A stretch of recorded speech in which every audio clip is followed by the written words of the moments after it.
You're listening to Chameleon Church. Biblical Antidotes for the Modern Man. With your host, Allan Aguirre.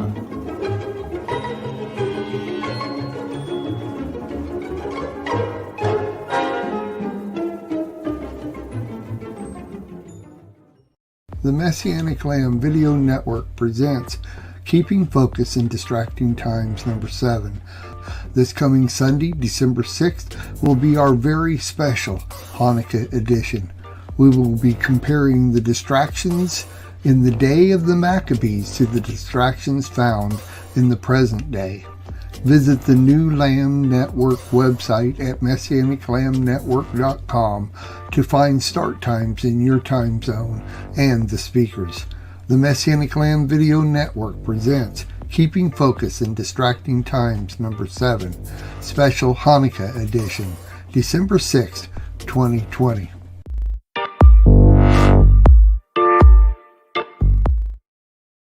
That's right, this coming Sunday, December 6th. Sunday is the special Hanukkah edition of Keeping Focus in Distracting Times, the virtual conference. They will be comparing the distractions in the day of the Maccabees to the distractions found in the present day. Visit the new Lamb, it's brand new, the new Lamb Network website at messianiclambnetwork.com to find start times in your time zone and the speakers.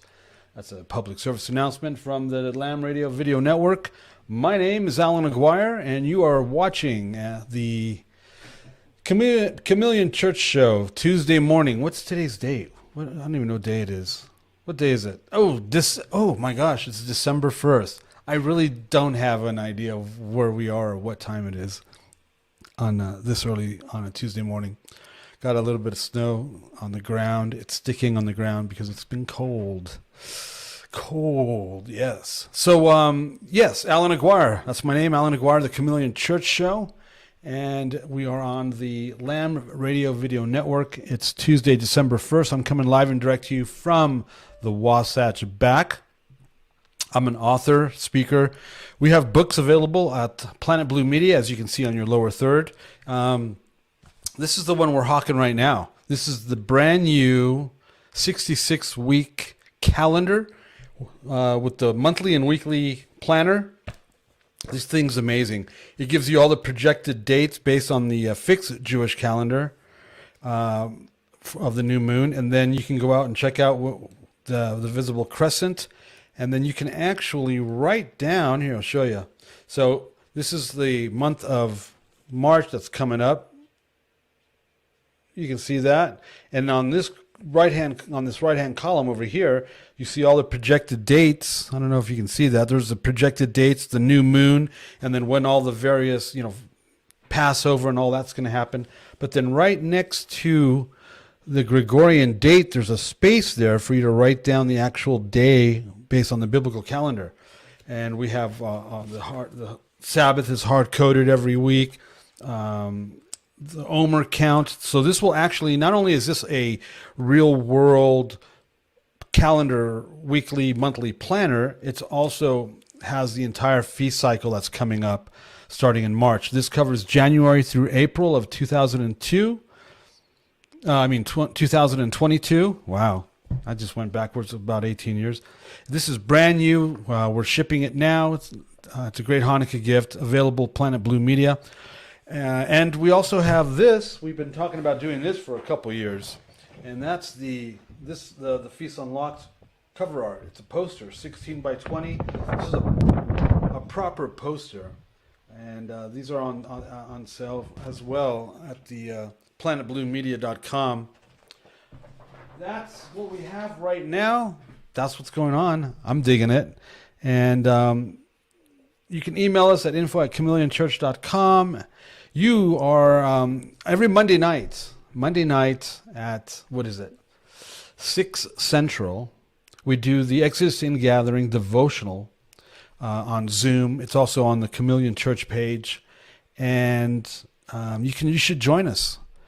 You should join us on Monday nights. We go through my last book, the Field Manual, which is a 52-week devotional it's not dated, so you'll be able to do this whenever you want. And we just finished doing week 37. This is a discipleship program essentially, and it's pretty exciting. There's some heavy duty stuff goes on there on Monday nights. Presently, right now, you're watching the Chameleon Church Show, like I said, on the Messianic Lamb Network. Let's see. I got some of my cohorts over here. Who do we got going on this morning? Oh, Leonard Perata. Good morning. Vineyard Pastor. What's going on? Good morning. Good morning. And then Glad to be here this morning. Rabbi Darryl from somewhere in Canada. What's going on, Rabbi Darryl? It's Kanakistan. The Rabbinator. The Rabbinator. We're getting all fitted with nice gray uniforms with the hammer and sickle on it. Yeah? Oh yeah. Well, that sounds like fun. Yep. Just imagine waking up in the morning and not having to worry about what am I going to wear today? Yeah. Just put on your jumper. Seriously, this morning I was in the closet and I was just looking. It was like, which sweater do I wear today? I couldn't think. It was bad. It's not polyester though, is it? Oh God, no. No. Are we allowed to use that kind of language on this program? Oh hell yeah! Heck yes. Oh Heck yeah. yes. Why not? 70s polyester ties. Yeah, why not? I mean, Did you wear those, Lenny? Oh yeah. No. I've worn shorts for the last 40 years. I can't get out of my shorts. What can I say? he does. He's always wearing shorts, even in the snow. Look at what did my hair? 23 What's my hair below doing zero. this morning? Look at my hair is doing stuff this morning because it's early. I know. Hey, at least I have hair. I'm thankful for that. There you go. So what else is going on? What about that So- Southwest little obelisk that was Oh my gosh. taken out? Did you see the little Southwest won the internet yesterday. What if that's what it was? What if that's exactly what it was? They just pulled that. So next time you go to the airport, take a look at one and check and see if those rivets are there and if it's three-sided and hit it and stuff and feel it. I think that maybe that's what it was. Sorry, we need it back. That was awesome. Now you just got this flat metal triangle that's there in place of it. Yeah, now people are doing their little stone things that they do, and every time I see those, I knock them down because you never know.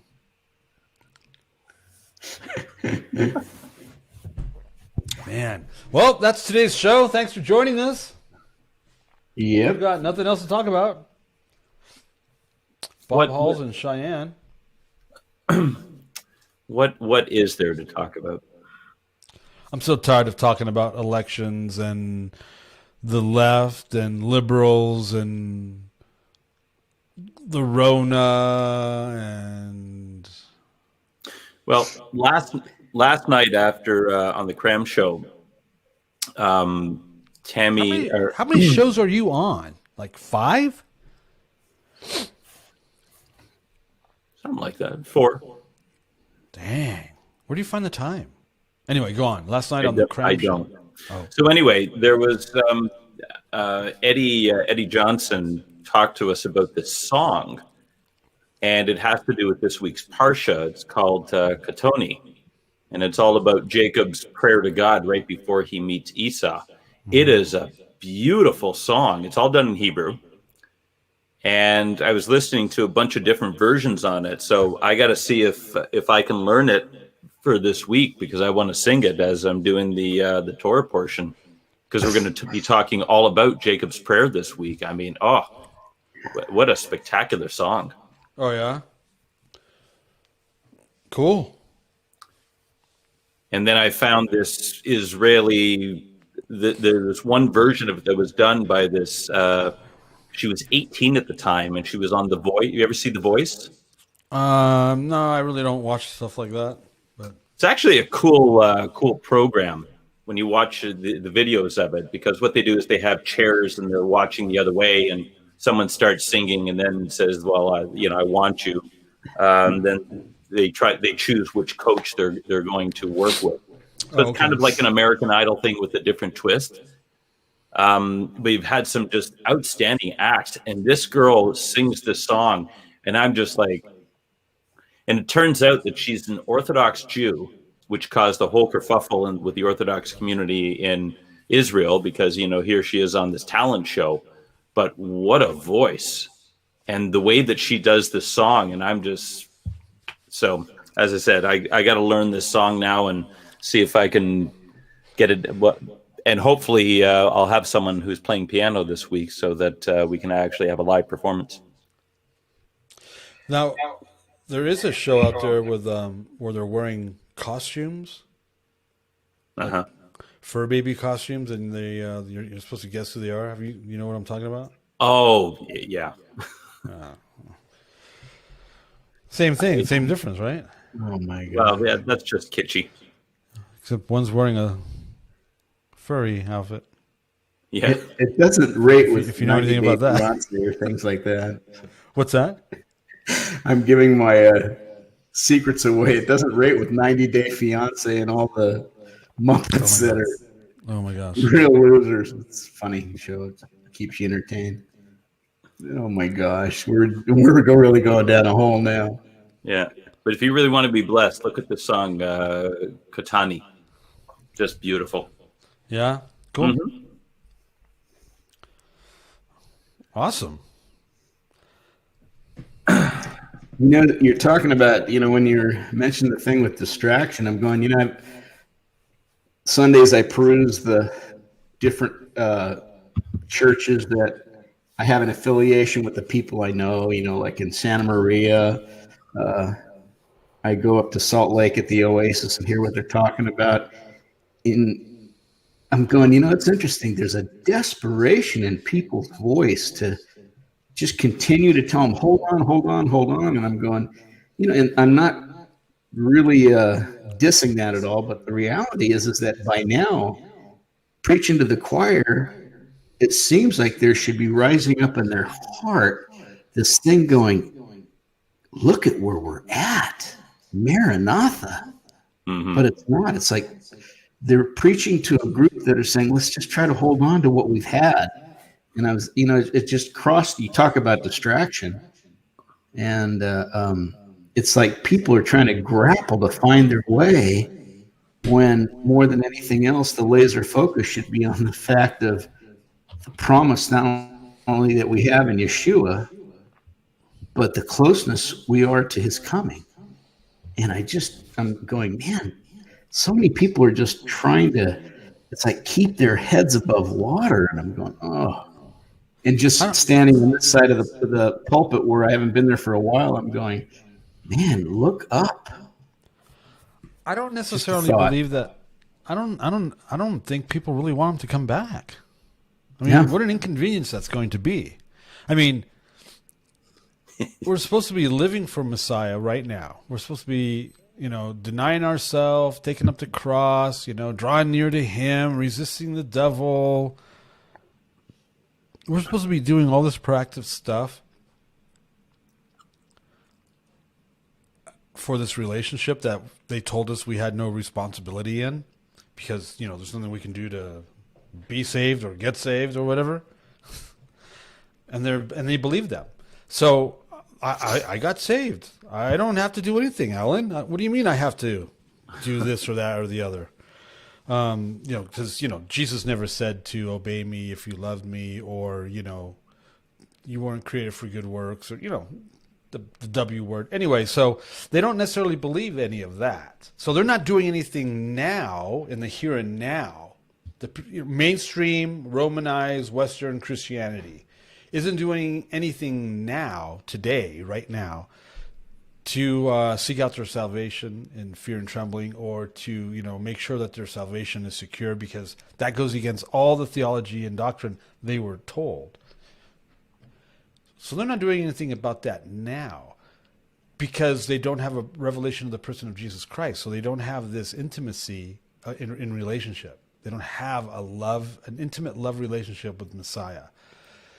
So because of that, I don't think they're really excited, because see, everything that we're talking about, obedience, works, all that stuff, that's an inconvenience, and it's a yeah, I'm just not going to do that. I'll go to church on Sunday, maybe, for the most part, and then maybe a weekly meeting. We'll definitely make sure, though, that our kids are going to youth group more than we actually see the building, and we're going to throw money at it, 10%.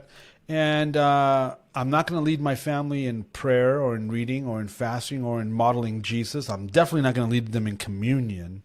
And you can take that Jewish stuff and stick it up your beep. Whatever. So doing anything that would be considered lifestyle right now in the here and now is really inconvenient and theologically and doctrinally not necessary. So because of that, I think, it's my opinion, I don't know, but what do I know? I've only been doing this, and I've only been hanging around with you for 40 years, Mr. Joe Christian. I think that the concept of Jesus coming back is more of an inconvenience than Christianity is for them, because then the jig is up. That's a really good perspective. Well, it is, because I was just I had a conversation last week with the homeschool group here in the Niagara Falls area, and this one lady that I was talking to, they've just recently left their church, and they're really kind of discouraged right now. And she says that at the church that they were only there for about 3-4 years, but she says that the pastor who just recently retired, he'd been there for like 42 years or something like that. And she says that he didn't preach one end time message in 30 years. If we're not preaching on the end times, what on earth are we preparing our people for? We're not preparing them for anything. I mean, and that's why this little virus that, squeaked out threw everybody off. And that's why everybody is falling over instead of fighting back. This thing all these lockdowns and everything else would go away so easily. I had a conversation yesterday with one of the managers at Costco in Hamilton, which is just about an hour away from here. Deep thoughts with the Costco manager? Well, it was the manager of the optical department, because I had a run-in with one of their jumped up little employees there a couple of weeks ago, and so I was sent in a complaint letter. Oh, and she gets back to me, and all she could do was give me the company line. Well, that's our policy. I said, well, then, as a free individual, while we still have it left in this country, I have the choice of not spending my money at your establishment. And if you're going to make me wear the stupid face diaper, which is only for sick people, then I don't have to come. If you're going to tell me that, you can't do this because of this, and this is what company policy is, I don't give a rodent's behind about your company policy. But I was saying that this could all be solved if everybody all of a sudden in line at Costco said, we're not wearing the mask. What are they going to do? See, what people don't understand is that they have power. And we as believers especially have power, because we have the Holy Spirit indwelling within us. And greater is he who is within us than he who is in this world. So I don't care if it's the coronavirus. I don't care if it's lockdown mandates. I don't care if it's social distancing. If we just turned around and told our government officials, hell no, we're not going to accept this, what would they do? Hell no, we won't go. Yeah. Or, in the spirit of D. Snyder, we're not going to take it.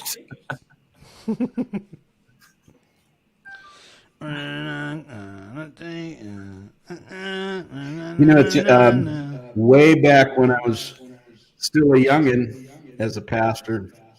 I was in one of John Wimber's meetings before they were in their new building. It's when the vineyard was on Harbor Boulevard, and it's right before the prophetic hit. It was a real exciting time because you had the Leonard Ravenhills that were there on stage, which, he passed away. His son used to be part of the vineyard. And the two guys out of Dallas, I can't remember their name right now, but they were incredible theologians. And they got turned on to the kingdom of God and the Holy Spirit. And John came out on the stage. He goes, if the vineyard's going to continue, he didn't realize how prophetic he was going to be. And it had nothing to do with the vineyard as a movement. It had to do, I think, with what God was doing in the ecclesia. He said it's like sitting on a stool with three legs. He goes, one represented the cross, and I'll try to break that down. The other one was obedient, but the one that's missing in the vineyard is eschatology, or longing for his return. When he said that, you heard a hush. And that must have been 35 years ago. And the cross really meant his messiahship, the kingdom of God, because he was big on the kingdom of God and the priesthood of all believers. He didn't know the full extent of what you do 30 years later, knowing about your Hebrew roots and obedience, which back then I think people ignored. But the third leg of the stool was the hope of his coming, which purifies us even as he is pure, just like it says in 1 John 3. And I'm looking at it playing out right now, and I'm going, oh my gosh, no wonder the church, when every time it sits down, it falls over. And he had something really prophetic back then, and I never ever forgot that. And I've been in the vineyard a long time. I mean, I was with Ken Gullickson at the 20th Century Women's Club when Keith Green was our worship leader, and we only had 15 people in our church. And that was at the Benedict Canyon Women's Club in Beverly Hills. And I was a babe before they sent me off into Shiloh. And this was a long time ago, and I saw the vineyard. The first hunger back then, in those days, Keith Green was talking about the Lord's coming back. And so it's interesting that I just remember that whole thought that he had on that stool with the three legs, and the one that was missing is eschatology. It's longing for his return. Yeah. A lot of people don't know that background history that you just mentioned. I've always thought I've always been fascinated at how little of that people know about, the whole Keith Green thing, and how the vineyard would started as a home church and Calvary Chapel and, all that stuff. Yeah, they all started out of the house. Southern California. Smith started as a Foursquare church that he was disgruntled. And that's when Lonnie Frisbee came in his way. And I haven't seen anybody like Lonnie Frisbee in a long time. He died bad, though. He was nuts. He died bad. They say he was a government plant. Sheesh. They do. That's a big conspiracy that he was a government CIA operative in there to infiltrate and to do what he did. And that he was really good at it, and that he was successful at what they had him go in there to do. I don't know if that's true or not. All I know is that he died a homosexual, and that's... Yep. And of AIDS. That's not the way you want to go. Not if you're a believer in Jesus. And then there's a whole bunch of people out there that would state that I just spoke hate speech. Yeah, I knew his brother really well. And I knew their family really well, so have some thoughts on that. His end days, I knew what happened in that last 8 months. And it was interesting. Both John Wimber and Chuck Smith put him up in an apartment, and I know they constantly ministered to him till the day he died. So There's other thoughts there and other conversations that I was privy to. Yeah, but this whole idea of that, our expectation is the second coming, and that people don't want it. Now, for selfish reasons, I can say that I don't want it, but that's only because I just see so much work that needs to be done. Yeah. But that's I'm not done yet. Ultimately, we understand that we're here to accomplish what God has got for us. And then, regardless of how we feel about it, when he says it's done, it's done.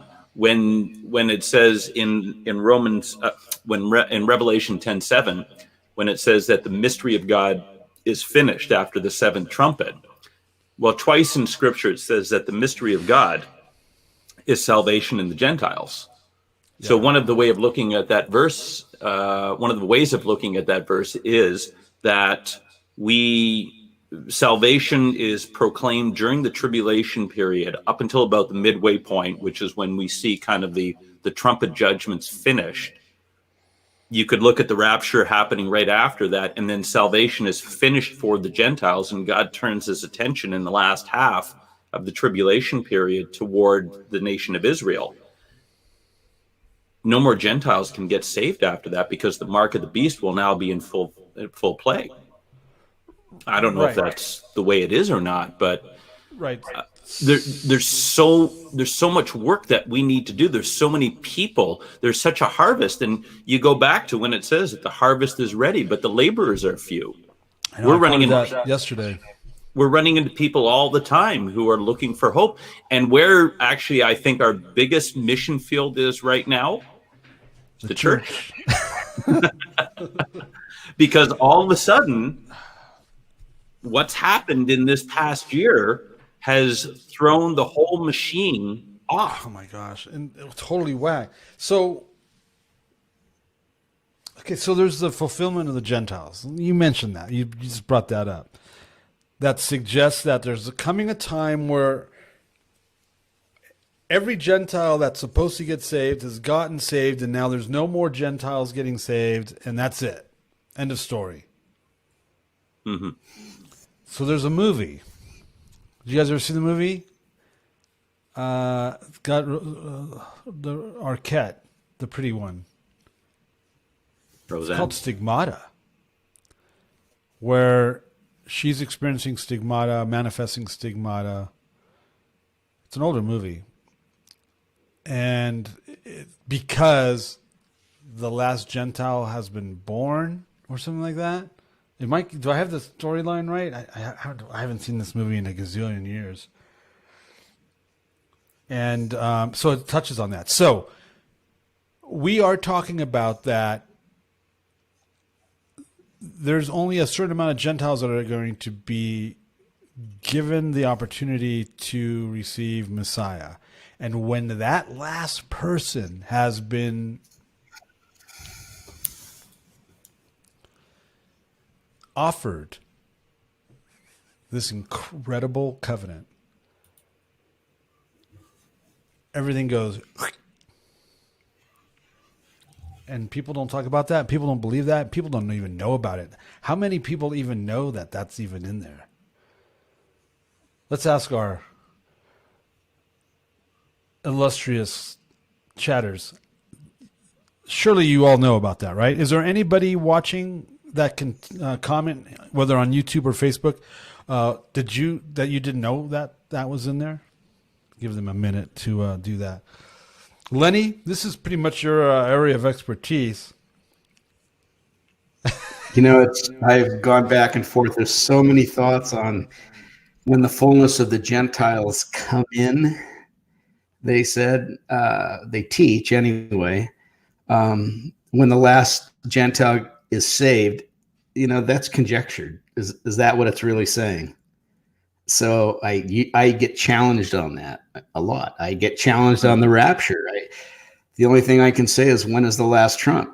Is the last trump 3.5 years before the abomination of desolation, which is the desecration of the temple? Jesus said it in Matthew 24 and in Matthew 23 again. And he says you should study Daniel if you really want to know about it. He didn't even go on farther. He says he assumed they understood what Daniel was talking about when the false Messiah comes in and desecrates the temple of God. And so we've always assumed that the fullness of the Gentiles come in means it's the last Gentile getting saved. Oh, in Romans 11, 20, 29 or 6. But No, that's not what that passage is referring to at all. Yeah. That's talking about the fullness of the Gentiles is Gentile iniquity. That whole Romans chapter 11 is all about the arrogance of the Gentiles with regards to the Jewish people. And then if you go back to Isaiah 10:20, it says that Israel will never rely on them again who trample them. Right, so the fullness of the Gentiles is their cup of iniquity. Right. And it's interesting because it's the Gentile nations, their fullness, that come and eventually go into the altar, the temple of God, whatever's going to be built at that time, which you look at Monty Jude all the way to different, everyone has a different perspective on what that's going to be. The reality is that the Gentile nations are going to rule until Messiah comes back and wipes them out, basically, and puts his foot in Jerusalem. And I'm going, just a thought. Again, what I've tried to unravel is what I've been Americanized into. What is the American understanding of his return, and what is the real understanding of what the Hebrew Scripture is? Just like with the Gentiles, we want to see unbelievers, Gentiles, be saved, but all throughout Scripture, you see that it was the faithfulness to worship Yahweh and teaching his people to do that, which made the Gentiles would come and follow. I mean, they would want that. And so we in the church, we're saying our sole focus is to see Gentiles saved. When you look at what the role of John the Baptist was, it was to prepare people. It was to teach them obedience, teach them the relationship of the father to the children, and to prepare a people for his coming. So you were right. We are preaching to the choir. We are the biggest harvest field is the church. And he says what's going to come at the end of days is that judgment must first come to the house of God. And church is not preparing its people to hear that, because it's like we've always had the distraction. Where's our real focus? There's people that are called to be evangelists, but the main part of the church was to prepare people for his coming in obedience and what it meant to reflect God's goodness, his love, and walk in the fruit of the Spirit, and yet always keeping that focus on his coming. And it's a lot to say. A lifetime of putting into people's lives. Yeah, but it's because that American Christianity, North American Christianity, has been focused on this transactional salvation thing. It's the four spiritual laws. It is we have these crusades. Who thought it was a good idea to call revival meetings crusades? I'm still trying to wrap my head around that one. And, Billy Graham used to have crusades, and Greg Laurie would have these 50,000 people show up at stadiums and stuff like that. Let me tell you something. If you're going to witness to Jews and Muslims, don't call it a crusade. It didn't work out well for us the last time. We're not interested in having a repeat. Thank you very much. But it's this whole idea that all we need to do is get people to say the prayer. And we have the little book, and people walk around, and it's almost like the Jehovah's Witnesses with the notches on their belt. That if you just get people to say the prayer and the sinner's prayer and make that confession, then we're going to be like in Daniel 12, the ones who lead many to faith. I don't see anywhere in Scripture where it talks about making converts. That's what Constantine did. Constantine made all kinds of converts. He says, as long as you believe, as long as you get baptized, you can go on and you can rape and pillage and everything else, and you'll be absolved for your. And how many popes did that? You remember the movie Kingdom of Heaven with Orlando Bloom? Yeah. Yep. God wills it. That's my favorite. My favorite Muppet is the guy that we're gonna. The Muppet that yells the loudest. That's God. That's where we're going. God, that's my favorite. God wills it. A gal named Christina just wrote on the Chameleon Church, Romans 11:25. the very last statement of that, when it talks about the fullness of the Gentiles, is that then all Israel will be saved. When does that happen? When they see him come down off the mount, and they're going to say, "Who is this with his hands?" The fact that they put a cemetery in front of the Eastern Gate, and then they sealed the Eastern Gate. Yeah. What does that tell you? Well, you know, this carpenter from Nazareth that we killed, that everyone says rose from the dead, which we know just didn't happen. Prophecy says he's going to come down the Mount of Olives into the Eastern Gate. So let's put a cemetery right in the middle of it, in front of it, because no self-respecting rabbi would walk through a cemetery. And then let's seal it, because this guy's dead and he never rose from the dead and he wasn't Messiah. It's like amazing. I love it. Oh man, that's a movie. Yeah, because it's not as if that he's just going to, you know, blow the cemetery up and you're going to have bodies flying all over the place. Yeah, I figure, right? I figure if he rose from the dead with a bunch of other people, he's got this. I mean, he splits the Mount of Olives in two. And if you've ever been to the Mount of Olives, it's a big chunk of dirt. So what? He's going to land on this thing. We see it splitting. Well, he's on two. His 1 foot's on one side. Yeah. And then he's going to do the splits. And then he's going to walk into the Temple Mount. He's going to do walk the Michael into Jackson. the temple. Ooh, ow.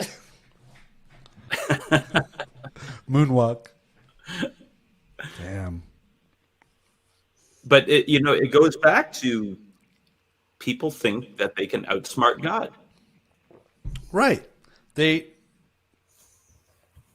actually know people that think that. I've heard them basically say, "Oh, well, I'll deal with that when I see him." And I'm like, "You're gonna die." Yeah. There's no fear of God, you know. I mentioned yesterday about a friend of mine, well, a former friend of mine, who admitted publicly within the last few days that he's no longer in the faith, of any faith, Christianity or otherwise. I've known this for years. He finally admitted it, and people were like, "Oh my gosh, what are we?" And I'm like, "Welcome to the party," There's a lack of fear of God. You have to have a lack of fear of God if you think you're going to be able to pull a fast one on him, or if you think you're going to be able to convince him that you're okay when nothing in your life shows that you are. Or there's no fear of God in your life if you can walk away. Period. Well, I mean, if they can build a ship and say that even God himself can't sink it, that just shows you the hubris of humankind. I was watching a movie the other day, and there was about this, deal that they're trying to put together. And the guy on the phone says, even God himself couldn't have, put together a better plan. And I'm just like, oh, you don't want to say stuff like that, even in the movies. But I mean, it's programming. Even in the movies. It's conditioning. You don't want to say stuff like that, because I can just see God popping an eyebrow up. Really? They just don't have any, there's no fear of God. And because they don't fear God, they say and do what they say and do. And what is it? Don't be deceived. God is not mocked. You will reap what you sow. And if you're sowing incorruptible, you will reap incorruptible. If you sow corruptible, you will reap corruptible. Oh, right. Man. Who are you, oh, man? Man. And I just, I was talking about that when I was speaking about Jacob, and I said, you do reap what you sow. And Jacob was a deceiver. I mean, that's what his name means. Usurper, yeah. He's a conniver. He was a manipulator. So what did God do? He sent him to one who had a few more years under his belt, who did the exact same thing and had no fear of God. Yeah. Laban was every bit as good as Jacob and even better, because, and it's contrasting all of those conversations between him and Laban. Laban ran circles around Jacob.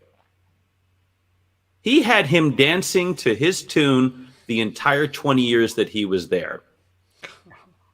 And Jacob gets it's this week, it's this Parsha, that Jacob finally has his moment with God where he understands how this worked, because as he's coming out of Canaan to go to Aram, and, he says, well, if God does this, if God does that, if God does this, if God is Santa Claus, then he'll be my God. And, oh, by the way, I'll give him 10%.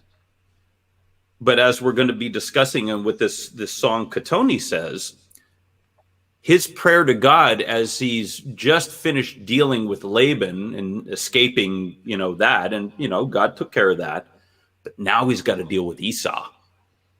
And there's 400 really pissed off Edomites that are coming to deal with him. Why would Esau need 400 people? What was his intention? He was probably thinking along the way that he's going to take care of this grudge that he's been nursing for 20 years. And I'm pretty sure that his guys were all shocked when he and Jacob actually reconcile. They're like, well, that wasn't part of the script. So what did happen in that narrative maybe to alter all of that? He went to Bethel.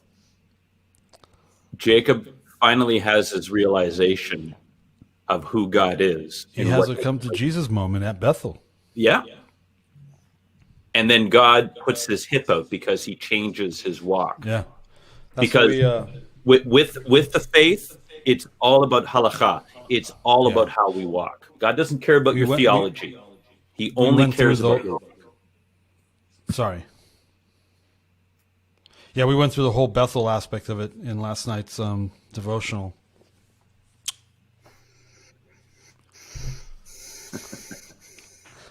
Yeah. I heard Brad Scott gets me teach one time that when Esau met Jacob, it was the understanding that it was almost like he was going to take his teeth to his neck and rip out his veins, but the humility of Jacob, because the presence of God was all over him, did something to Esau. It's something we won't know, but he says that's how intense Esau was towards his brother, the hatred he had. But the humility, that walk, just...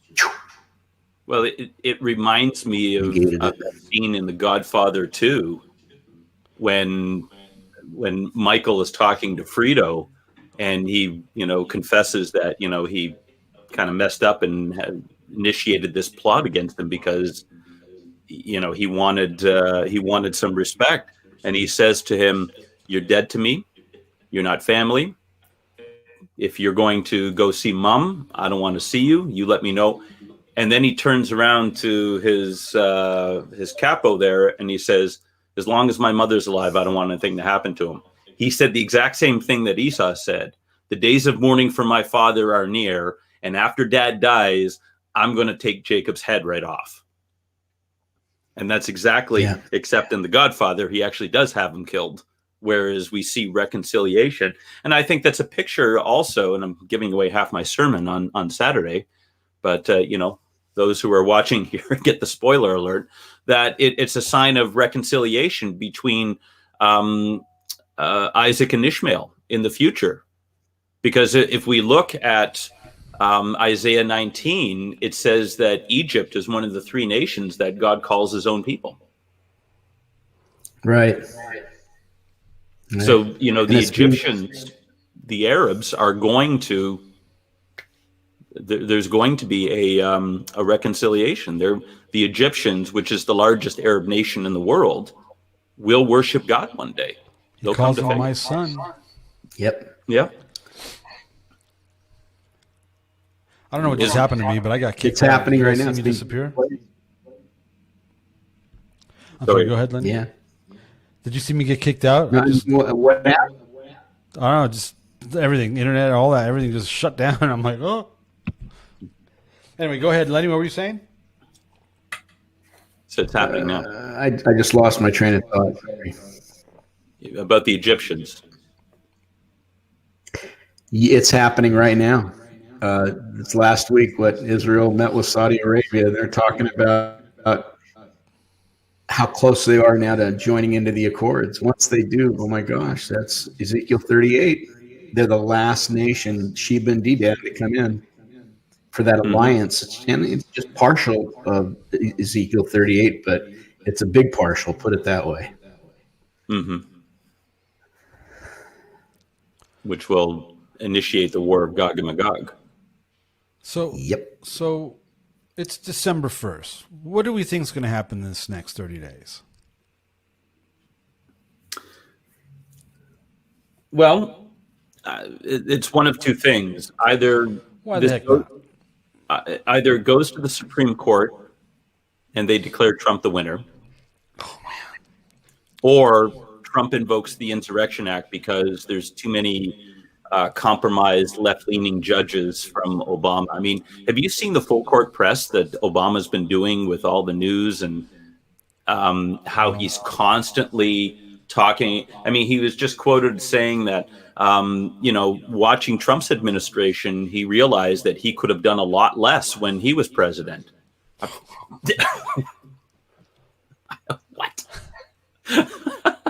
I'm sorry. What did you accomplish other than destroying the United States? I'm not familiar, but so either the Supreme Court declares him the winner. I mean, as we said before the show started, there are rumors circulating that Biden's actually looking for a plea deal because he knows that Trump has got the goods. I mean, why would Giuliani and Ellis have filed these motions unless they had proof 6 ways to Sunday? I mean, they've got probably the leading cyber expert in the world on their team now, this Eastern European guy. Sidney Powell is running havoc with the deep state and challenging all these paid off governors.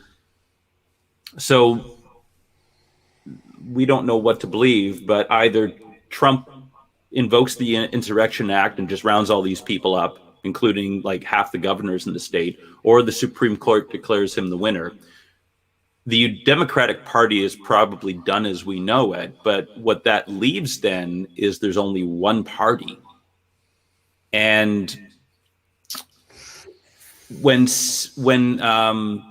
Octavio became Caesar Augustus, he was a benevolent ruler. I mean, the guy was a brilliant administrator, and the power that he consolidated after his battle with Julius Caesar and all this other stuff, the Roman Empire ran really well under him. But the problem was that all the power that he consolidated, when you had ineffective or you had bad Caesars after that, it was devastating.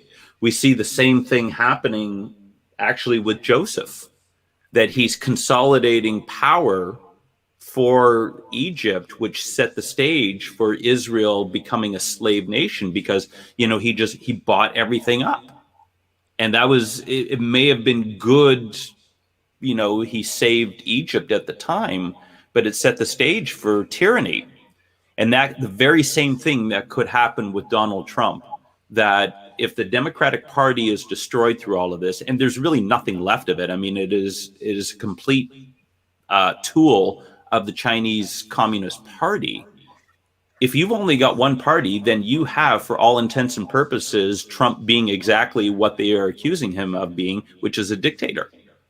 And if something happens where he consolidates all this power and he's got to, unleash the hounds of hell, then it sets the stage for the coming of the Antichrist. So that's where I see this thing possibly going. Yeah, they're talking about the big reset. Well, it's got to reset in order for all those things to fall in place. And, sad to say, it's you hit it on the head, Darryl, Rabbi. It's not about revival in the church. I mean, in the church, that's what they're hanging on to. We want to see revival. No, it's all about them looking for Jesus his glorious appearing. Look up, for your redemption draws nigh.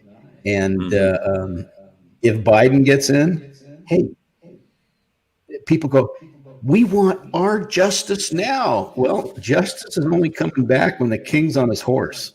I hate to say that, but that's the truth. And you just look at the nations in the past. I mean, Yeshua, he understood what the Spirit was saying when they coined his words in Micah or Hosea, when he says, I hate your festivals and feasts. He doesn't hate them. He loves it. He loves it when we obey his feasts. But he also says to the modern crowd, you tell me you cast out devils and heal the sick. Depart from me, you workers of iniquity. You talk about the same instances, and yet he loves it when the sick are healed. The reality is those people, they weren't looking for Jesus. They were looking for the same old, same old. And they weren't looking for him. And what that led to was lawlessness. There's where your distraction comes in. But if Biden gets in there, well, hold on tight. And if Trump gets in there, still hold on tight. Yeah. Because, one way or another, this has got to lead to the Antichrist. Both of them. Israel just might have a better opportunity because, remember, they all have to lead to a place in order for the last 3.5 years to happen, it has to be a city of unwalled villages, and they have to cry out peace and safety. And they're not there yet. Nope. With the Abraham Accords, they're going to get there. Trump may make it a little more easy, but if Biden gets in there, he might not be able to move, and it still will move along till it gets to that point. But it also brings in Iran, a closer ally with Russia and Turkey. And Turkey is the big one. Remember, it was Erdogan that said about a month ago, Jerusalem is mine. And, what's the Antichrist going to say? This is my domain. My precious. Whether, I'm not saying he is or not, but we know that the beast comes out of Turkey, according to Isaiah. We talked a couple of weeks. We talked a couple of weeks ago how, as Christians, we've been led to believe, and we were taught that tribulation, the rise of the false prophet, the rising up of the Antichrist, all those things that are supposed to happen in Revelation, that they're bad. Those are bad things, and we're to fear them. And the book of Revelation isn't something that just happens to us. The book of Revelation is something we cause, that we provoke into act to happen. That's right. Because of the way we pray and the way we fast and the will of God in our lives. Well, if God is... let me finish my thought real quick. Sure. The idea is this: tribulation, false prophet, Antichrist, that's not a bad thing. That all those things have to happen in order for Messiah to come back. We were talking about this 40 minutes ago. I want Messiah to come back. In fact, I want to be alive when he comes back. I want to see him come back. I want to see his return. And I guess it's stipulated that if you're alive when he comes back, you rule with him in the millennium reign. Hell, I'm all for that. Or we come back with him. Right. Either way, tribulation, Antichrist, false prophet, those things, the book of Revelation unraveling, being unleashed on planet Earth isn't a bad thing, because that's what causes Messiah to come back. We were taught that those are things to be feared, and those are things we don't want to happen. Again, they don't want Messiah to come back. And remember, Messiah's second return is him coming down to swoop down to protect Israel, the nation state of Israel, from her enemies. They hate that. The Christian left hates that when I say that. Because God doesn't care about nation states, especially that apartheid, horrific, criminal state of Israel, those poor Palestinians. Yeah, I have had those conversations. I can't even tell you how many times with Christian left. Oh, it's scary. But yeah, Jesus' second return is coming back down to deliver Israel from her worldly, earthly enemies. And look at August 1st. I'm sorry? And all Israel will be saved. Yeah. August 1st, God told me what's coming is ancient. but don't fear it because you serve the Ancient of Days. I am, man, banking on that because that's revelatory right there. Well, the reason why everybody's fearful of the Antichrist is because it's going to be hard. And we don't like hard. North American Christianity, American prosperity gospel Christianity is all about the comfort. It's about your best life now. We don't understand what the church has got. What is this the first virus that's ever hit humanity? Anybody remember the Middle Ages? Bubonic plague, 1348, 49, Spanish flu 100 years ago. This is nothing new. Rap. It's amazing. And so what we're thinking of is, and we got to go back to Matthew 10:28. Do not fear the one who can destroy the body. Yep. Right. We're not to be afraid. Listen, if Hebrews 11 comforts us and says that those who refuse to save their lives and gave their lives for the sake of the gospel got a better resurrection. Yeah. So why are we so focused on the 70 to 80 years that we may have here on earth, as opposed to the eternity and the increased rewards that we're going to get for what we have to deal with here? Because this is all I know. And that's it, because we have pastors who aren't preaching on the end times. This is my reference experience. If we don't have a kingdom view, if we don't have an eternal view, then what we have is that, and listen, you know what? If this is all that there is, count me out. Right. Because Jesus screwed up a lot of things for me when I came to faith. What was that? Yeah.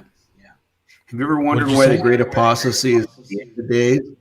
Well, in order to lead up to that apostasy, you had a lot of misteaching and false teaching to prepare the people to fall away. That's why we're in full swing of that final apostasia.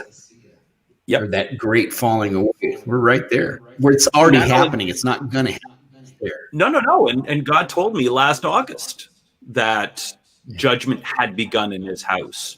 And so you have Matthew 24, which says that many will fall away. John 16 says they'll kill you and believe that they're doing a service to God. Yeah. We're going to kill you, and then what? God wills it. And kill you in Jesus' name. And Tom Horn wrote the book Blood on the Altar: The Coming War Between Christian versus Christian. So you have the Cain spirit versus the Abel spirit. The Cain spirit is the religious spirit, and whatever religion that looks like, it's counter to what God, because there's only a remnant that survives.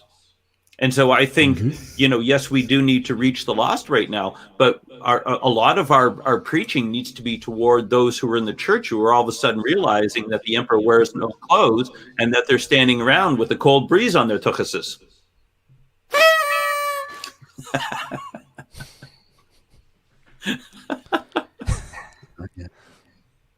I had to. That's a good one. So then I should be doing this.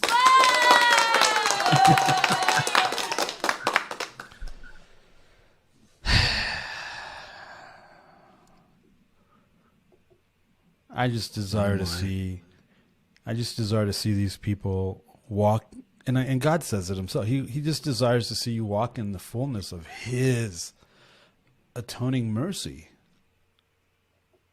But that's going to require you to serve him, and it'll cost you your life. The pearl of great price. I sell everything that I own to buy that parcel of land so that I could have possession of that pearl of great price. You know? Yep.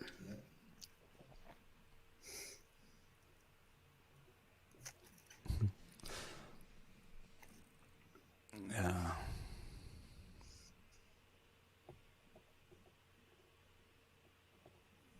See, I see benefit. I see value in serving Jesus, which is why I'm here doing this. I see the value in serving Jesus. I see the value of having to consider Jesus in my marriage, in my relationship, in my relationships. I see the value in the Jesus thing in my relationship with my children and now my grandchildren. I see value in all those things.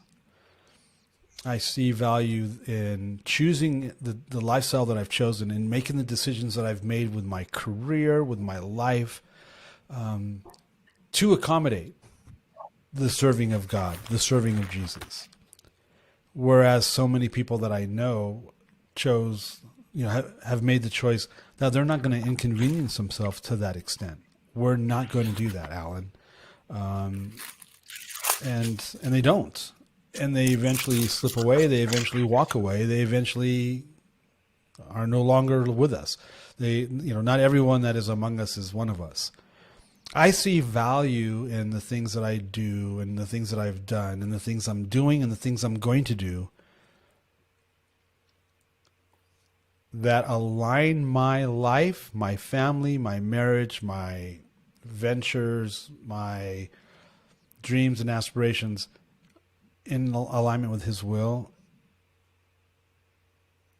I see value in that. I tell people, I'll drive 6 hours to Vegas for fellowship and worship at ICLV. I see value in that. They think I'm crazy. They won't even drive 45 minutes to an hour to go to church. Why would you drive 6 hours one way? Because I see value in that. Because if I know that Jesus is going to be, if I live in Nazareth and I know Jesus is going to be down near Masada, I'm going to walk my little sandals or my, what did Bob tell me to say? Tukas. down to the southern desert because I know Jesus is going to be down there. I see value in that. The majority of people that I know don't, and they will not inconvenience themselves to do that. Yep. I see value in those decisions and in that lifestyle. I mean, what's the alternative? Look at the alternative. To me, the alternative is not an alternative. Death is not an alternative. Giving up, never give up, never surrender. I love that movie. Galaxy Quest. That's, Jesus Quest. Don't give up, don't surrender.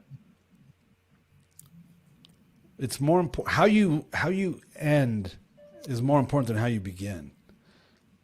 Because this is when I got saved. I don't even know what the line is these days or what the narrative is these days. But when I got saved, the concept was Jesus died for you. This is God's will for your life. Now, and it's now your goal now is to become more like Jesus. Is that still a thing? I mean, for example, the term free press will be gone within 5 years, if not sooner. It's already gone, right? Mm-hmm. The term Judeo-Christian, we're a Judeo-Christian nation. That Obama made sure he got rid of that. Mm-hmm. He even said that we weren't a Judeo-Christian nation. And I'm like, well, that's not my America. Is it still considered? I mean, is that still the goal here to be transformed into the likeness of Messiah, to become more like Jesus? Is that even part of the narrative anymore of salvation? Because you know what, a lot of people aren't doing, nor are they interested in becoming more like Jesus, because they believe that they are. They think that they are, because they're doing, because I'm a social justice warrior. Yeah, no, that's not what this is about.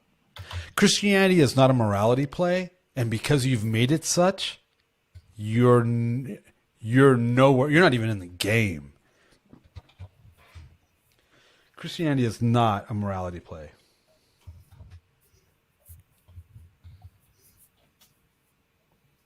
Yeah, the world is perishing and everything in it. Listen to this. Behold, what manner of love the Father has bestowed on us, that we should be called children of God. Therefore, the world does not know us, because it did not know him. But now we are the children of God, and it was not yet revealed what we shall be. But when we know that when he is revealed, we shall be like him. for we shall see him as he is. And everyone who has this hope in him purifies himself just as he is pure. Yeah. That's See? what you just said, Alan. So what did you just read? They're preaching. That was 1 John 3, 1-3. And that, they're getting saved into the world. That's why the world knows them, and that's what they want. Yeah. They don't want a God without the world. That's scary. Yeah.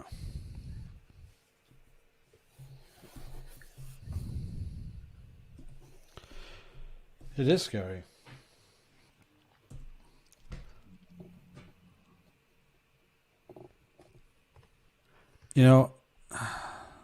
And if you're gonna walk away, here's the thing. You want to know what upsets me about some of these people? A lot of these people that I know that were doing this thing and then have chosen not to do this thing anymore.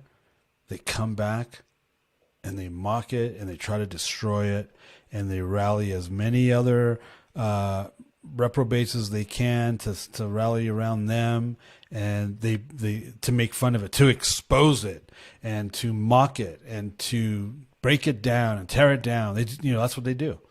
It's like there's no fear of God at all. That's right. That's right. That's the spirit of Antichrist.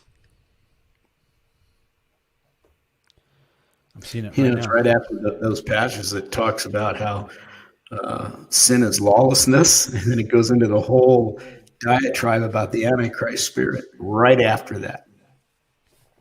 Yeah.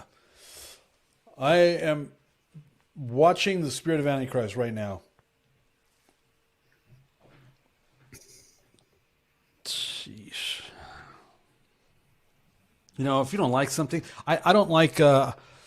I did say something about rap about 10 minutes ago. I don't like rap, but I don't spend my life's focus isn't to talk smack about rap, or to, it just isn't. I don't like Striper. My life's work isn't to tell everybody not to listen to Striper. I know people out there that hate. I know Christians that hate Trump so much that they've literally have said, "My job is to. I'm making it my mission to make as many people not vote for Trump or be a Trump supporter as I possibly can." That's their mission in life, because it's like, wow, you need to get a freaking hobby or something. You need to get a life. In the same way, you got these Christians that are no longer. You got these people that were Christians that are no longer Christians, and they're making it their new mission is to make sure people know that Christianity is false and that they got to turn as many people away as possible. Yep. That's the Antichrist spirit. Wasn't that Charles Templeton? Yep. The names, the number of names I can start naming right now is a bit much. I won't, but yeah.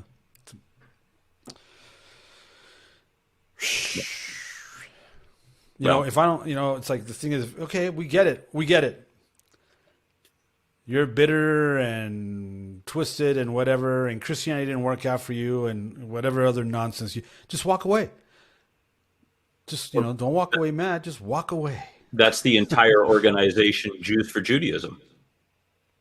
A lot of guys who are in Jews for Judaism were once with Jews for Jesus or in the Messianic movement, and they walked away. And now it's their life mission in order to educate people on how wrong they were.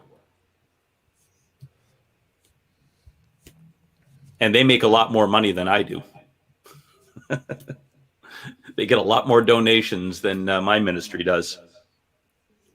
Because what they do is they play on the fear. It's no different than what the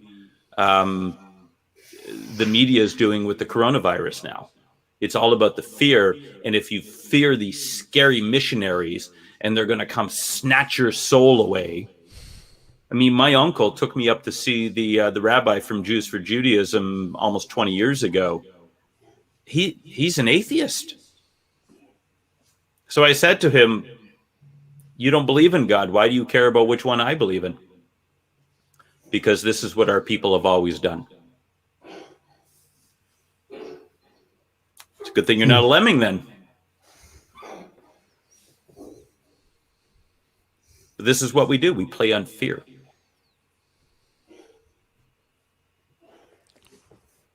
And that's why everybody's wearing masks. That's why everybody's social distancing. I challenge people. How many people do you know that have actually died of the coronavirus? I don't even think I know of anybody who's gotten it, much less has died from it. I know people that have gotten it. I don't know anybody that's died from it.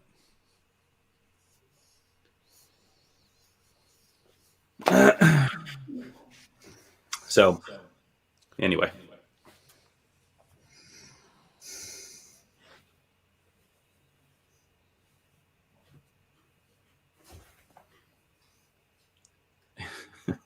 How about a mission to keep people away from country music?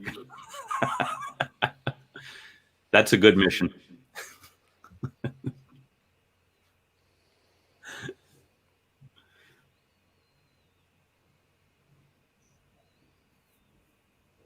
It's like a calm before a storm, isn't it? Indeed.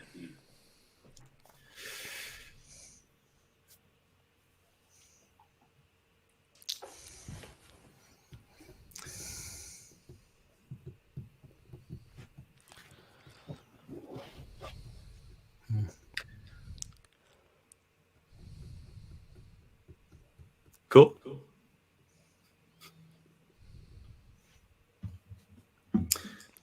So I got a new segment, Incorruptible 2-minute warning. It's at 10 a.m. Mountain, 9 a.m. Pacific, 11 a.m. Central, high noon on the East Coast. Go to the Facebook Incorruptible official page, and I'll be there in about an hour.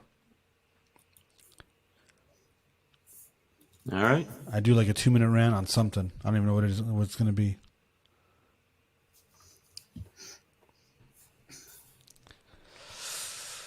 All right. Well, hey, planetbluemedia.com. Go get yourself and your friend and your family a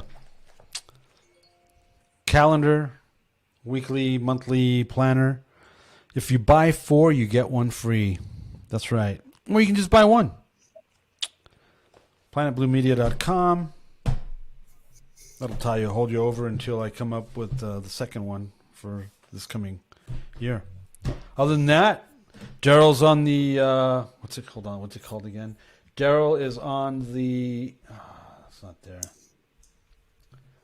Hold on, let me find it. Oh, Darryl's on the Lamb Radio Video Network like 15 times a week.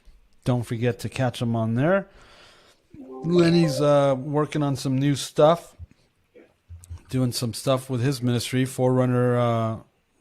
What's it called? It's Forerunner. The branch, a Forerunner ministry. Forerunner ministry.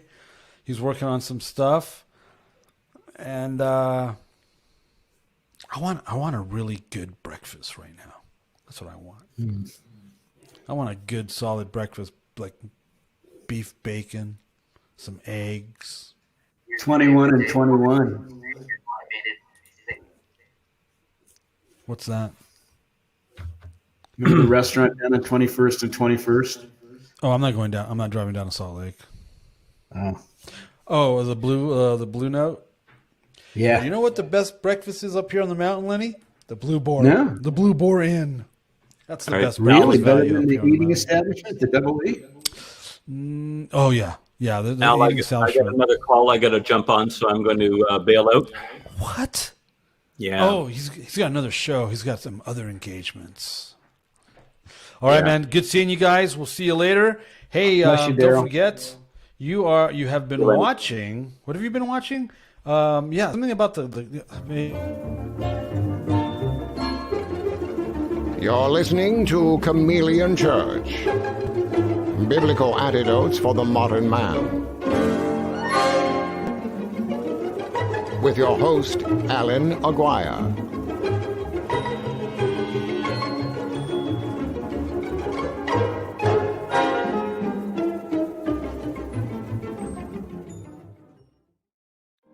We are richly blessed to bring you what we believe is the fullest, most diverse, yet up-to-date progressive teachings, discussion, and prayer programming you can find anywhere on this planet.